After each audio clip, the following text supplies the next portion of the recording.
Hello, this is Mark Freeman. I'm here with my co-host Chris Gray on our new talk show, The Captain's Table. Back in the 1800s, when ships would sail on a long cruise, the captain would invite the passengers he considered to be the most interesting to sit at his table, which was elevated in the dining hall, and he would talk to them while the other passengers listened to the conversation. It was one of the first talk shows, actually. We are trying to bring that tradition back with our podcast radio show, where we will have some great conversations and interesting guests.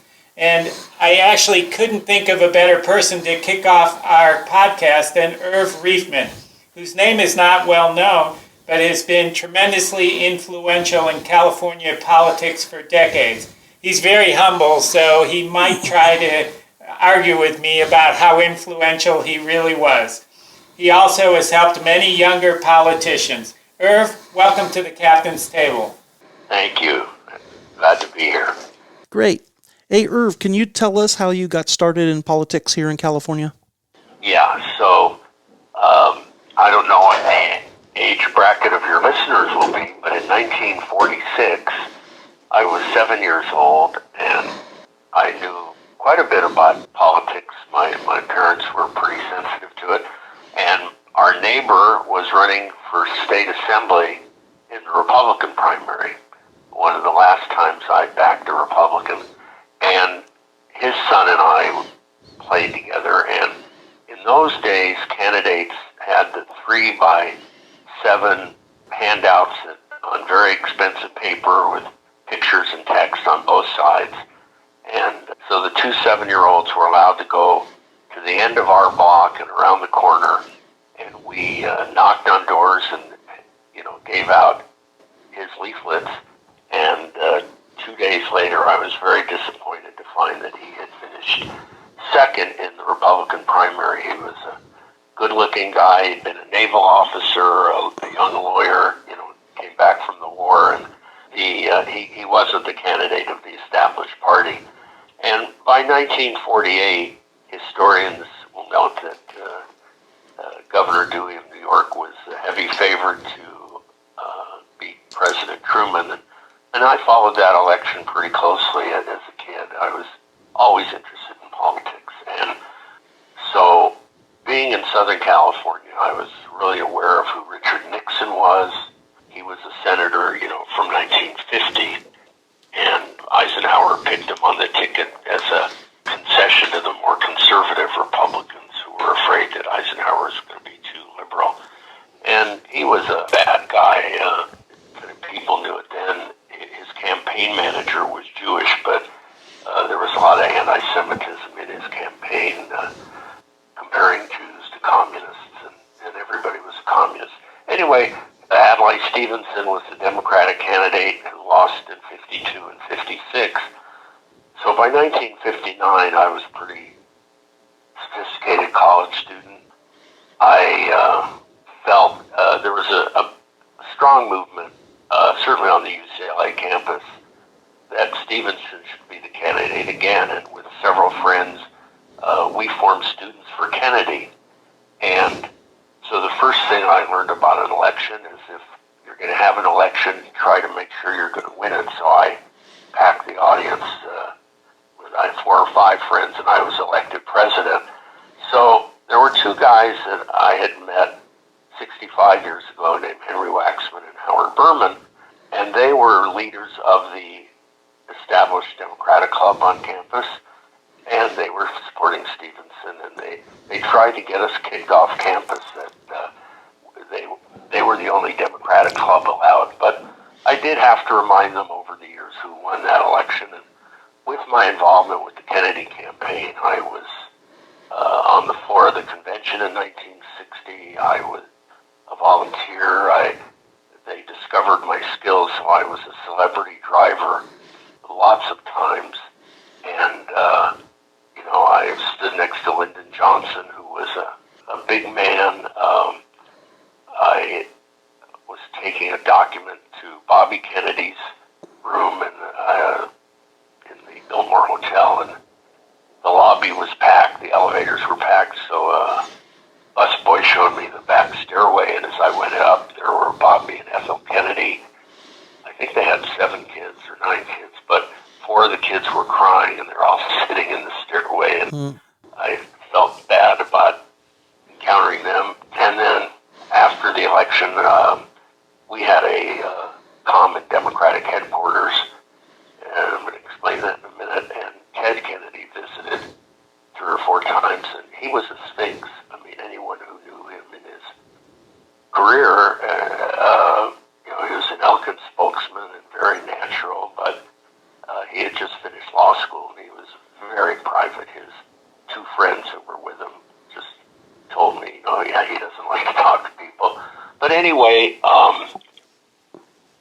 as a result of that, I became much more interested. Now, historians say that it's important to study history because it will repeat itself, and the history of what was happening in California's Democratic Party is being repeated again.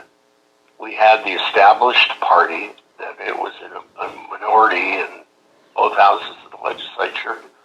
California had 1 state senator, and there was a organization called the California Democratic Council that was formed by people in the entertainment industry and liberals, and their main issues were recognition of Red China, which in 1955 was very controversial, abolition of nuclear weapons, abolition of the death penalty, and the more moderate Democrat, and the leaders of that were primarily Alan Cranston, who would ultimately become a U.S. senator, and Jess Unruh, who had become the speaker in 1958, or a legislator in 58, and was really the Kennedy spokesman in California,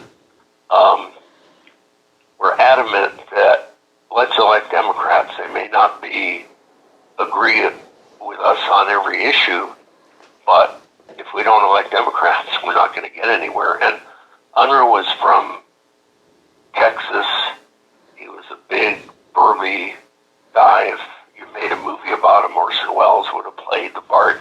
But he was very dedicated to civil rights. He was very connected in the black community, primarily also in the Hispanic community, but very genuine in his support for civil rights. And so the reason I say history repeats itself is that today there are rumors of some of the Democratic younger members of the House who have encouraged progressives to run against incumbent Democrats. And, what that can do is elect the Republicans, so to speak. So there's been unrest. There was talk 2 years ago that AOC was going to run against Senator Schumer. But anyway, what was interesting about that time, I don't know if anyone knows who their county committee members are or who the young Democrat officers are, but in that period, the Unruh faction and the CDC faction were spending a lot of money on mailers to elect their slates for county committee and young Democrats. And one day I got a call to come to a meeting and said, Irv, by the way, you're president of the Hollywood Young Democrats. A group had formed a Democratic club because it would have delegates at the state convention, and I didn't know anything about it except suddenly I was the president. I was lucky to stay out of those battles. So Waxman and Berman were both ended up presidents of the California Young Democrats, and ultimately, as they held office, they got along with Unruh, but always somewhat guarded. So I met Henry and Howard. It sounds astonishing. I've known them for 65 years. Wow. And I knew their parents. I know their kids. And the Waxman-Berman machine, as it was called, was very famous in California, and really the candidates they supported in Democratic primaries in the 70s and 80s almost always won. And they both went on to exceptionally distinguished careers in Congress. They were both in the state assembly before. So we had a position in California called inheritance tax referees, and it's the only position that's a patronage appointment, and they were by the state controller, and referees are the official appraisers for the courts in probate and guardianship and other matters. And in 1974, Ken Correa, an assemblyman from Orange County, was elected controller, and came time to appoint referees, and there were about 150 in the state, and about a fourth of them came up for appointment every year. And so as he looked down the list, he saw it was a bunch of Republican white men, and he solicited friends and colleagues to recommend people, and I had a background in business, and I think Henry and Howard recommended me. I had gotten the highest grade in income tax in law school. So and you had to take an exam, and I became a referee, and like a lot of other groups, 2 years later, at a convention, they had to elect board members, and there was a standoff and a lot of bitter disputes, and somebody recommended me as a compromise candidate, and I got on this board, which was very intimidating for me. And I was on the board again a second year, and I was told I would be the state president. So I had been a referee for 2 years, and I'm the state president, which didn't mean anything except the inheritance tax, which was supposed to be very nominal, and it had an exemption of $500,000 on a single-family home, which was a mistake. There was never a tax on homes, and somebody at the state legislature thought that would be a good idea. And housing prices had doubled or tripled, and widows are calling their legislators saying, hey, I have to pay inheritance tax. And a assemblyman from Bakersfield named Don Rogers, who knew nothing about anything, frankly, got an initiative on the ballot. It was pretty clear it would pass, and it abolished the entire section in the Revenue Taxation Code on the inheritance tax, but also the procedures for the appraisers. And the judges and the state bar loved the independent appraisal system. Every judges would go to conferences around the country, and they'd come back and say, God, all they talked about is probate litigation about appraisal, and we don't have that. We have independent appraisal. So I was designated to say, what can we do to save us? And it was clear the initiative would pass. So I took all the sections that were being abolished and rewrote them, and went to Howard Berman, and a couple of, he was the majority leader in the assembly, and two other prominent assemblymen, and they sponsored a bill. And it was, as I say, it was supported by the state bar, all the legal groups, the judges, but because the controller was a Democrat, the Republicans opposed it, and I was in Sacramento probably 3 days a week for months.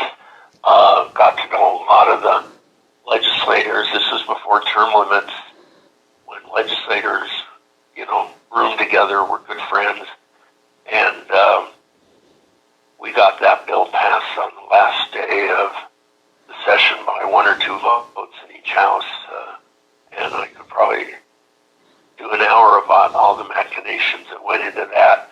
At the same time, I've been involved in horse racing my whole life, and I became general counsel for the harness racing industry, but I would be in Sacramento representing horse racing interests in general. So I knew a lot of the legislators on a first-name basis, and it came in handy. In the meantime, I had closer relationships with Henry Waxman and Howard Berman, and know how many people have watched Bill Maher, who is certainly not a pushover. He's quite a cynic. And at the end of one of his shows last year, he announced the Baldy Award, and he started to recite the accomplishments of a particular congressman, and I realized it was Henry Waxman. And then he had a sculpture of Henry's face on like the front of what was a bowling ball. But some university will have someone do a PhD project on Henry. Henry accomplished more in Congress, I think, than any other single congressman on everything to do with health care. People remember the tobacco hearings where he put the CEOs of the tobacco companies under oath, and he was instrumental in trying to get government involved in AIDS litigation, and he was responsible for the Ryan-White Act, which even Ronald Reagan supported at the end. And clean air, clean water.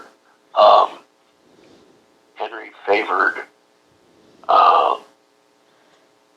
some regulation and labeling of vitamins, and there was a whole underground industry of holistic people that produced their own vitamins, and they were opposed to that. I mean, typically those were the kind of people that would support Henry Waxman, but they were picketing and threatening, and he was very statesmanlike and ended up with, appropriate government legislation on that. So, thank you for sharing that, and it's really an interesting story. And Congressman Waxman changed California so much through the legislation that you referenced, but also the way they remade the way politics are done in California and how people get elected. And I know you were right there every step of the way with them on that. Could you kind of give us some of your perspective on how politics today in California are different because of your work with Berman, Waxman, and D'Agostino? Yeah, and before I cover that, I would say that with the election of Pat Brown in '58, again, California led the way for the country on civil rights, citizens' rights, health, legislation. The Unwritten Civil Rights Act was copied in many states, and again, I don't think California and Pat Brown have been given credit for those accomplishments. And Howard Berman and I spent a day with Pat Brown when he was governor, and somehow he took a liking to me and invited me to his home for lunch, and he never got the credit he deserved. And he was nothing like his son. we won't discuss Jerry today. No moonbeam there, right? But he was in the middle. He wanted to do what the Kennedys wanted, but he was close to the CDC, and he tried to be in the middle. And sometimes when you're in the middle, you get picked on a lot. So I think Henry's story is well known. He challenged an incumbent Democrat in the state assembly. There were a variety of factors favoring him. His uncle published a newspaper that was widely distributed through the Jewish community, and although his uncle had died and his aunt was running the paper, and although I think she voted for Henry, but the paper endorsed the incumbent Mr. McMillan. But Henry won pretty easily. And the secret was, so Michael Berman is about, I think, 4 years younger than Howard, 5 years younger. He had started college but dropped out. We'll talk about Carl D'Agostino, his partner, in a minute. Carl did not graduate high school, but he did get a PhD from MIT. So, unusual people. So, Michael comes up with this idea that we're not going to do a mailing to everybody in the district. We're going to target mail. And Michael Berman invented target mailing. And he, with a group of volunteers from the UCLA Westwood Democratic Club, would go down to the registrar of voters, and they would pull out each card, and anyone with a Jewish-sounding name would get a letter, probably an endorsement by some rabbi or about Henry supporting Israel, and that was considered to be, the secret ingredient that Henry got elected. And Henry soon realized that he's in a very safe district, not only in terms of the electorate, but he couldn't really offend his district. I mean, they were pro-Israel, they were very focused on civil rights, and so he started to raise money, and he would distribute it to other people in the Democratic caucus. And so he could call in votes later on, as Howard did. Howard came to the assembly, did the same thing, and then when they were in Congress, they would help candidates, and so their use of fundraising was unique. Candidates had not done that before. I mean, what you're describing is politics 101 today. The targeting every single campaign on the left and the right, and the raising money to give to other candidates to develop allies and support.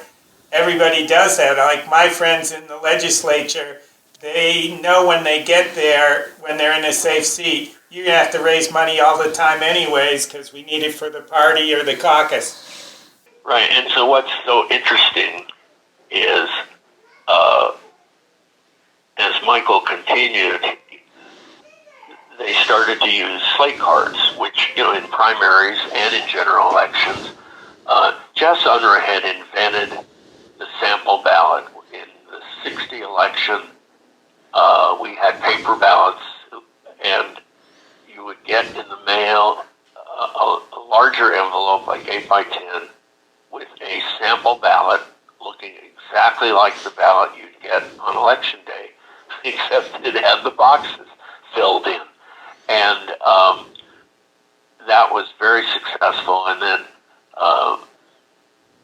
Michael Berman, and then with his partner Carl D'Agostino, started to do slate cards. And by that time, by the 70s, they could have 8 or 10 variations for one assembly district. With computers, they were able to identify people certainly by Jewish people, Hispanic names, which were presumed to be Democratic, labor union membership, and I think I remember one election where there were 12 versions of slate cards, and I was not that involved on a day-to-day basis, so I'm sure there were others. What's interesting about that is today, with so much early voting, I'm not sure if the impact of the slate card is the same as it was back then.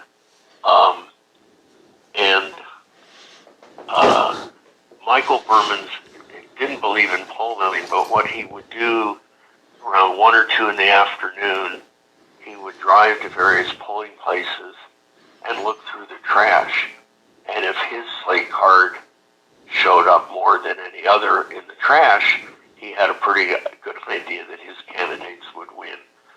So I'm not sure on the time restraints, but there was, by 1978, probably, the expression of waxman vermin machine became very common. And people from around the country would ask me, what does that mean? How does your machine work? And I said, well, it doesn't work like it does anywhere else. You don't get jobs as notaries or city clerks or county clerks or sanitation contracts. What it was some enlightened elected officials trying to elect like-minded candidates.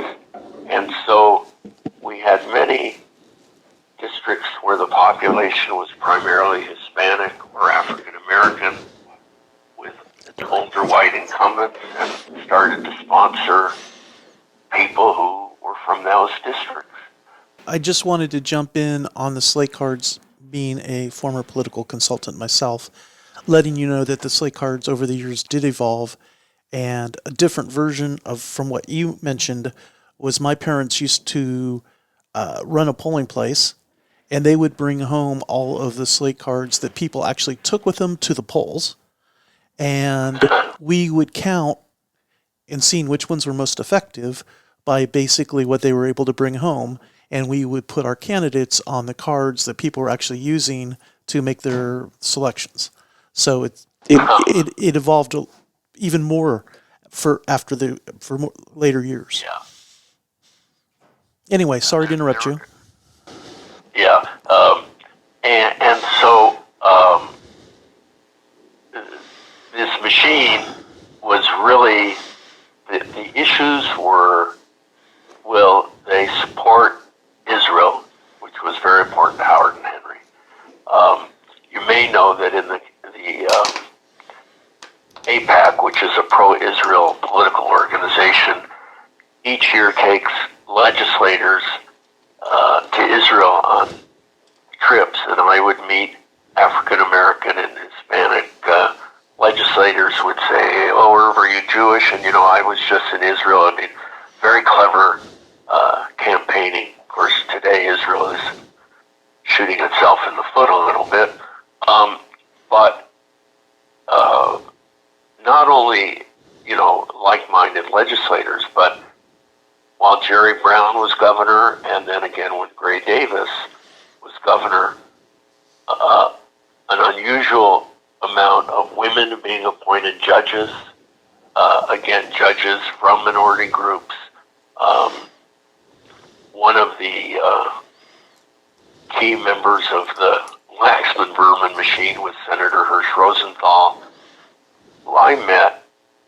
We used to sit near each other in the grandstand at Hollywood Park Racetrack when there'd be 40,000 people there on a Saturday. Now it's torn down. We didn't know each other, just to say hello, and he was very active with his wife. They were inseparable. And the Baldwin Hills Democratic Club, which had started with a majority of Jewish members, ended up with many African American members, and they were the key sponsor of Tom Bradley for mayor of Los Angeles. And so that was typical. And as I say, we had, particularly in Los Angeles and in the Bay Area, a lot of women judges appointed, and from different minorities, and with great success. I mean, I'm not going to say anything publicly, but maybe of all the candidates and all the judges they supported and people for some other commissions, one or two turned out to be not so good. But none of their people they supported ever had scandals or bad issues. Let's put it that way. Let's get into that a little bit, Irv, if I can interrupt. The thing to me that distinguishes your work and your colleagues is a lot of people think of politics as a game, and that it's, just manipulating power and influence. But what you're describing is not values-free. You had a very strong set of values, and you were looking at the most pragmatic and effective way to bring those values into the political arena for the purpose of accomplishing justice and support for the environment, for women, for people of color, and for preserving the state of Israel. So that's a little bit different than the way a lot of people practice politics today, isn't it? Yes, and even back then, and you have said with great eloquence, I think, what I've been meaning to say, and you know, there were many, many opportunities for Henry and Howard to make big money, and we've got to get to Carl D'Agostino and bad campaigns in a minute, but so Carl and Michael, between them, smoked, I don't know, somewhere between 6 and 8 packs of cigarettes a day. And they had won every statewide. First of all, they did the reapportionments for, I think, 70, 80, and 90. And the congressional, I think, for 2000. Plus, they had won statewide initiatives, and the tobacco industry came to them and said, look, you guys are geniuses. Just tell us what you want. We'll hire you. And even though they were heavy smokers, they turned them down. And I would get calls from lawyers in the community saying, oh, I understand you know Henry Waxman or Howard Berman. Our client wants to come see them. And I'd ask what it's about, and oh, we want to put a gambling casino in Beverly Hills, or, you know, if I thought it was outlandish or inappropriate, I just even wouldn't pass on the call. There were some very legitimate issues that, and Howard and Henry were very responsible. They never asked for any financial support.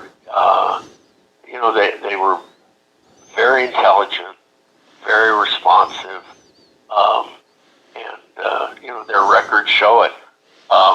So anyway, so I mentioned Carl D'Agostino did graduate from MIT, and he had met Ken Corey at an Orange County Democratic Club. They were probably the only 2 people there. And anyway, he leaves. He was a major executive, I think, at North American on a rocket ship project, and he became chief deputy controller. But he and Michael were like brothers, and Carl had 5 kids. Michael didn't have any, and I was sitting with them one day, and so you probably, and your listeners are familiar with, when there's an initiative or a campaign, government employees will go on a leave of absence and then work on the political campaign. And then when it's over, they go back to their government job. So that's what Michael had been Henry Waxman's chief of staff, not his brother's. And Carl and he were on leave for some initiative, and we're sitting together at lunch, and they said, you know, if we did this full time, we could make a lot of money.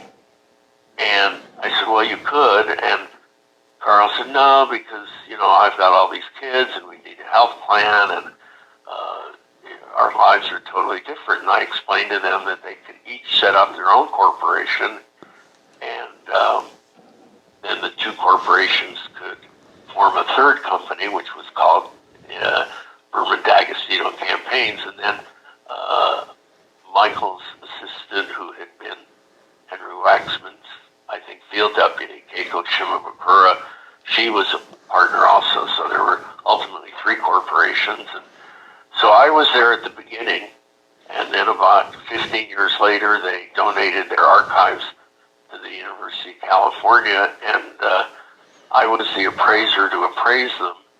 So I kind of figure I was there at the birth and the graduation, both. And so during that period, there were really two Waxman-Berman machines. There were Henry and Howard at the legislative and government level, and identifying candidates that they felt were appropriate. I remember Howard bringing a young, nervous congressional candidate from Nevada named Harry Reid, and he seemed to succeed in Washington. And but the other Waxman-Berman machine was Michael and Carl, and candidates strove to get on their slate, and of course it was a profit-making endeavor for them, and they did very well with it. And then after the 1993 elections, or 94, they kind of semi-retired. They continued to work on, obviously, Henry and Howard's elections, and some of the people who were Waxman-Berman candidates, Henry's former chief of staff, Burr Margolin, and later Hersch Rosenthal, Terry Freeman, Barbara Freeman. So, and of course, Congressman Mel Levine was an integral part of the original machine, so to speak.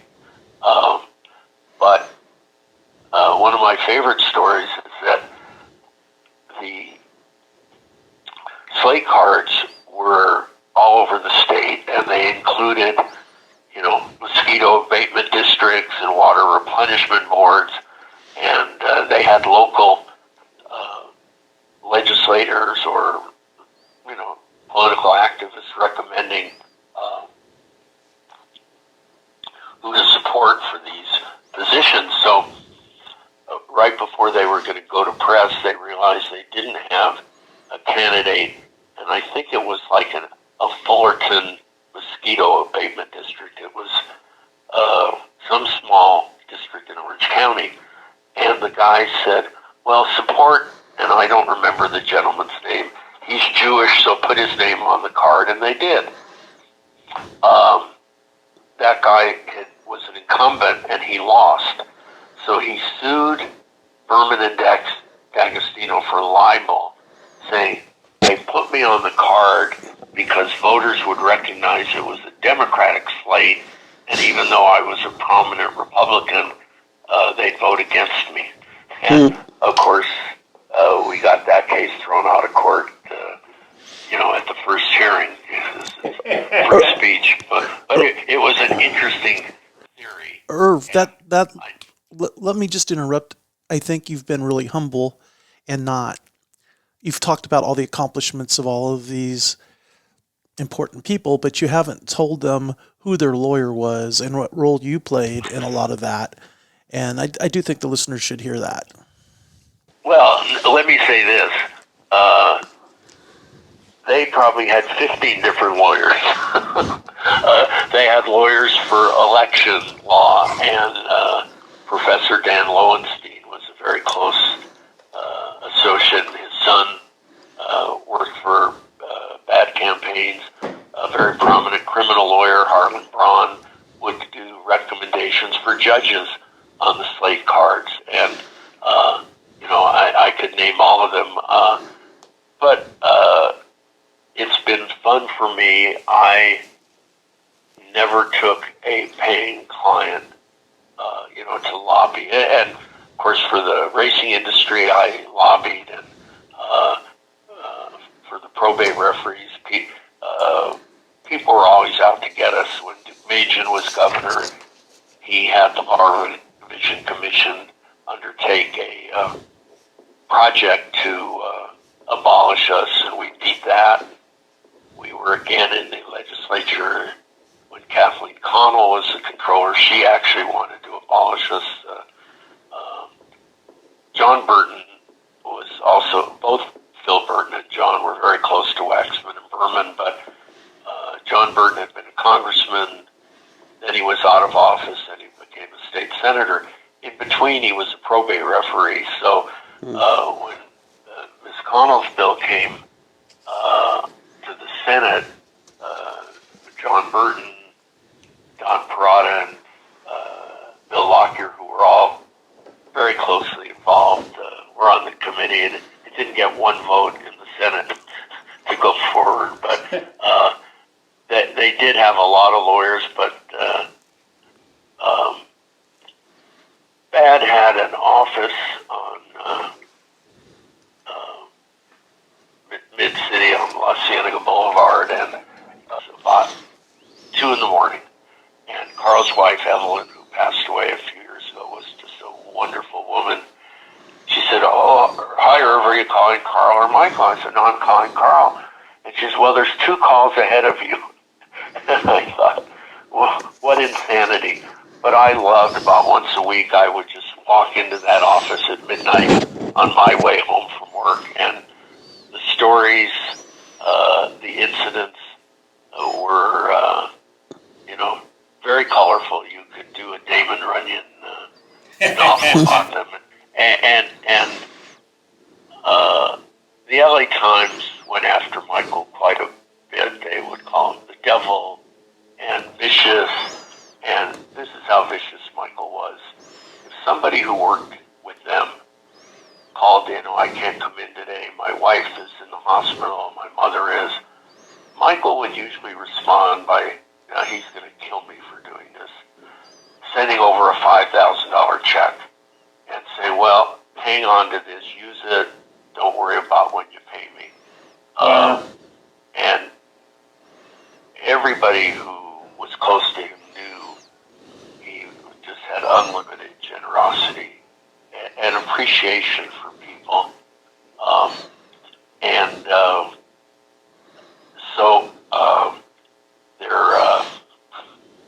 I should mention, the machine has retired, so to speak, but there's 2 famous people around today. Rich Lieb was a young lawyer, a very likable young man. Everybody loved him, and he worked for everybody. He worked for Henry and Howard and Mel Levine. Today, he is the chairman of the Board of Regents of the University of California, which is a very high position in this state. Some of the most famous billionaires have had that position. Another alumni was Keith Weaver, who is a senior vice president for Sony, in charge. He's one of 2 or 3 of their main lobbyists, and he and his wife had gone back to her family's ancestral home in Tennessee and discovered that a ancestor in her family had been an advisor to Jim Beam on how to make bourbon, and they set up their own company, and today she's been honored as I think she's the leading African-American woman owner of a liquor company. But Keith was, again, a very popular, and still is, young man. But and there was a woman who just passed away named Marilyn Padilla, who was a bookkeeper and learned campaign reporting, and she did the campaign reports for many of the candidates down here. She was born in a East LA ghetto area of Boyle Heights, and worked her way up, and very loved and respected. So, as I say, there's plenty of people who went through Sacramento with ugly stories, and I knew a lot of them. And but the people that worked with them and went through their college and graduated, outstanding records of success, and it's been something special for me to know so many of them. Well, isn't that how it goes when you're really successful, is when enemies come that have nothing to do with what you've done? We see it today all the time, the efforts to try and impeach Joe Biden before he even took office. And, he was the winner. Pretty resoundingly, he was the winner, right? And in the Waxman, Berman, D'Agostino team, they won so many more times than they lost. And certainly in those days, the LA Times editorial board was extremely conservative, as were most newspapers in the country. So yeah, it's kind of a commentary on their success, don't you think? Oh yeah, absolutely. And as I said before, if you can get a cynic like Bill Maher to praise you unequivocally, that's pretty good. And Howard is an expert on so many different things. He's been out of office for a while, but he's with the leading law firm Covington and Burling, and he is looked upon in the Mideast as a consultant, not so much for Israel, but for the Emirate countries. They know him and trust him, and that's a remarkable testament. Irv, this is Chris, and I want you mentioning all the women that have been so effective. One we haven't mentioned is your wife, Myra, and I understand she was an Emmy Award-winning newscaster, and before that worked for Assemblyman Berman. Well, after. So she was the first woman newscaster on television in Sacramento and her hometown of Minneapolis. And then she went to San Francisco, and she was the only live reporter with live at the Rolling Stones Altamont concert where the Hells Angels killed it. And she had the videotapes, and there were threats on her life.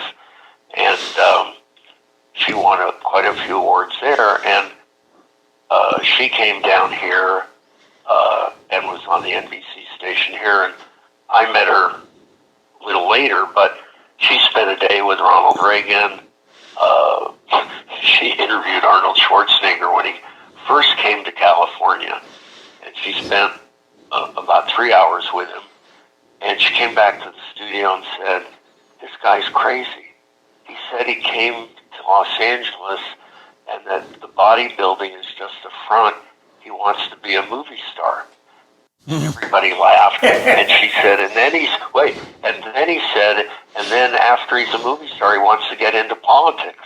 And everybody laughed even harder. But, wow, yeah, talk about a man with a plan.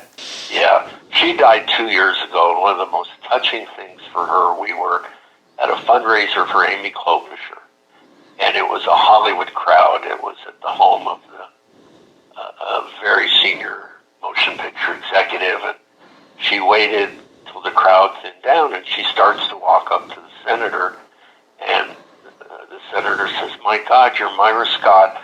I used to come home from high school every day and watch you on the news." And that was so touching for her. But we were at a dinner. We were seated next to Vice President Mondale. They knew each other personally from Minnesota, and she had graduated from the Fletcher. She got her master's, and she got an internship at the Voice of America with Edward R. Murrow, who also smoked 3 packs a day. Yeah. So, yeah. So we got married, and I met her at a party, and I had 2 older kids, and we had kids right away, but when our son, and then she was anchoring at we had 7 TV stations, but she anchored at one of them, and she did a half-hour interview with Henry Waxman one night. She got to do her own things. The news was very, very different then, but my favorite interview was the Olympic champion Jesse Owens. When she told me she was interviewing him, I raced over and met him in person. But she independently knew a lot of elected officials, and people would gravitate to her. So what our kids would say is, if we were at a political event, we were always the last 2 people to leave, and that was probably true. You were doing what you loved, right? Yeah, and so our daughter, who's a young lawyer today with 3 little girls, was graduating high school, and she asked me if she could volunteer on Gray Davis's gubernatorial campaign. This was 1998, and And I tried to talk her out of it. I said, well, volunteers take out the trash and answer the phones. And she did it. And at the end of 2 weeks, I was very nervous. I'm not going to mention names, but there were two well-known professional fundraisers who were working for Gray, and she was working for them. And I thought, oh boy, something's going to go wrong, and they'll blame her. Well, what did happen is they asked her to defer her first year of college and stay on the staff for the election. She wasn't old enough to vote for Gray. Right after the election in January, she moved to Sacramento, had her own apartment, and attended staff meetings every morning.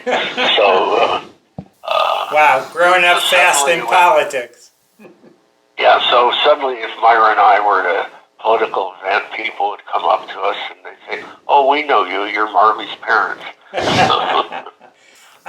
We got about 10 minutes to go, Irv, and we'd like to sort of segue with this question. Yeah. Can you share with our listeners some of the lessons that you've learned through your illustrious career that can be applied to today's increasingly polarized politics? Yes, it's tragic. There was real bipartisanship. I would sit and have lunch with Republican legislators, and we'd be talking about insurance or horse racing or water, and they would say, you know, I don't know anything about this. So, and they'd mention a Democrat who did, and they'd say, you know, unless this is a party issue, I would vote with them. The polarization that, you know, resulted in term limits, you know, which were horrible because you lost the statesmanship and the institutional memory. So that was sad. And in Washington, it was Pat Buchanan and Newt Gingrich who were just so furious that Clinton had won that started all this evilness, so that you had, 140 Republicans vote to not certify Biden as president.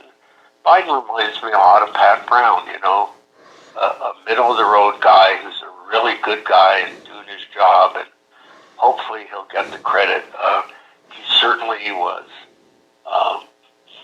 had a very significant term, you know, in the Congress. People are questioning his capability, but just watch the State of the Union. That was amazing how he handled those Republicans, and the guts to go to Ukraine this week.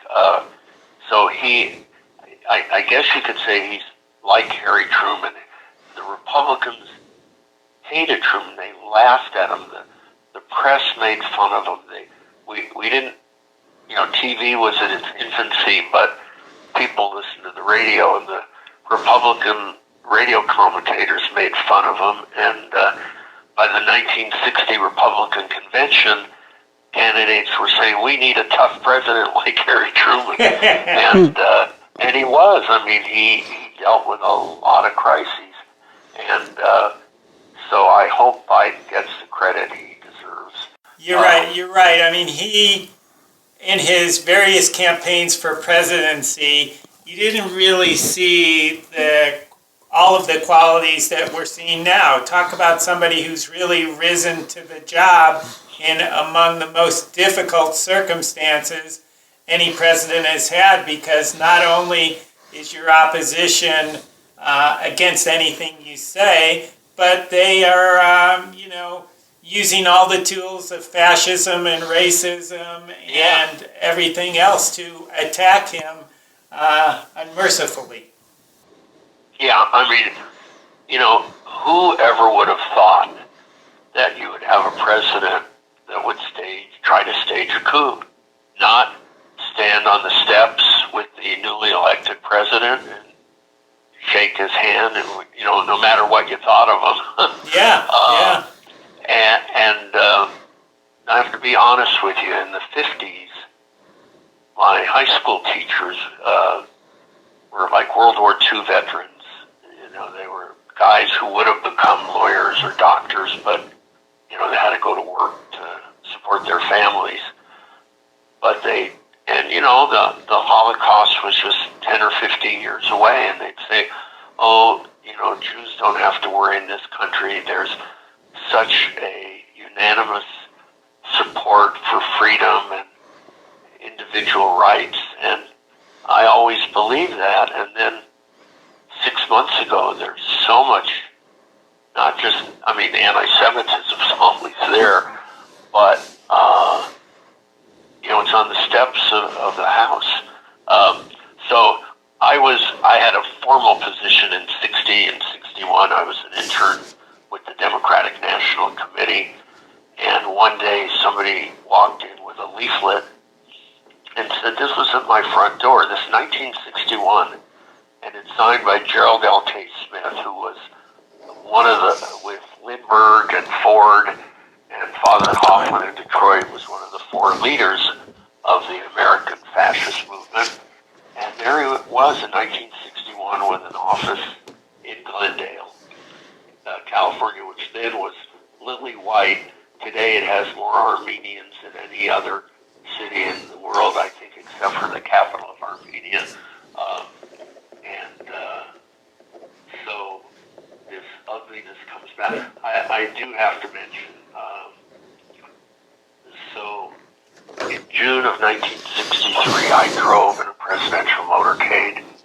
I may have been the last civilian driver in a presidential motorcade, and we got to the Hilton Hotel, and people were running in. This was a luncheon. They wanted to get there, and the president's just standing about 30 feet away, and I wanted to go over and say hi and remind him how important I was in his career, because I had started students for Kennedy at UCLA, and he just looked like he was preoccupied, and I thought, well, I'll talk to him next time, and of course there was never a next time. Man. But, and so we had a common headquarters where the CDC and the National Committee and the County Committee were all on the same floor, and Howard Berman was the intern with the CDC, and we knew each other. We had gone to the same high school, and we knew each other from UCLA, and the three people that were really the UNRWA employees, if they saw me talking to Howard, what were you doing over there? Why are you talking to him? And I had an excuse. You didn't have copiers in, so you had something called thermofax where you... Oh, I remember those, yeah. Yeah, so I would always say, well, we're the only two that know how to fix the thermofax machine. But,